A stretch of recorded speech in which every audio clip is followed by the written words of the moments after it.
নতুন প্রজন্মের কাছে আপনার কোন ধরনের মন্তব্য মেসেজ থাকবে কি? আমাদের ভারপ্রাপ্ত চেয়ারম্যান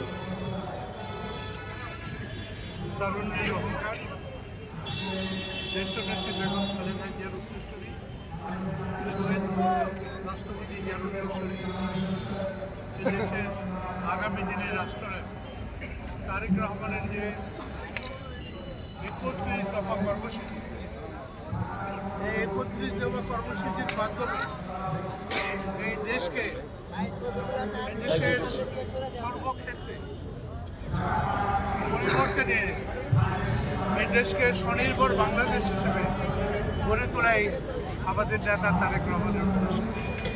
কাজে তারেক রহমান এর জন্য ২ বছর আগেই এই ৩১ দফা উপস্থাপন করেছেন। এখানে আজকে যারা সংস্কারের কথা বলেন, এই সংস্কারের সব কিছু আছে এখানে।